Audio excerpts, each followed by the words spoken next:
शेतकऱ्यांची कर्जमुक्ती करावी, शेतमालाला हमीभाव मिळावा, दिव्यांगांना 6,000 रुपये मानधन मिळावे, तसेच मेंढपाळ आणि मच्छीमारांच्या न्याय हक्कासाठी मंगळवार 28 ऑक्टोबरला दुपारी 12:30 वाजता वर्धा मार्गावरील परसोडी येथील केंद्रीय कापूस संशोधन केंद्राच्या बाजूला महाएल्गार आंदोलन होणार आहे। यावेळी किसान ब्रिगेडचे राष्ट्रीय अध्यक्ष शेतकरी नेते प्रकाश पोहरे, प्रहारचे संस्थापक अध्यक्ष माजी मंत्री बच्चू कडू यांच्यासह अन्य शेतकरी नेत्यांची तोफ धडाडणार आहे।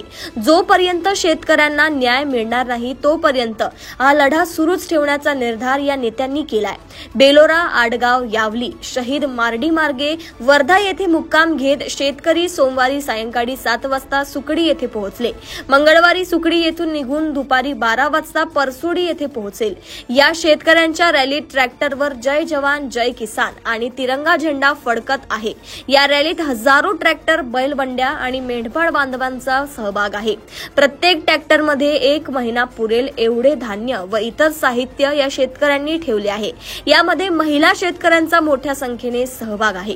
शेतकरी कर्जमाफीच्या मुद्द्यावर चर्चा करण्यासाठी सरकारने बोलावलेल्या बैठकीत उपस्थित राहणार नसल्याची माहिती बच्चू कडू यांनी दिली आहे। तर आज दुपारी 4 ते 5 वाजेपर्यंत वाट पाहणार आहोत, नंतर रामगिरी बंगल्यावर कूच करणार असा अल्टिमेटम त्यांनी मुख्यमंत्री देवेंद्र फडणवीस यांना दिला आहे।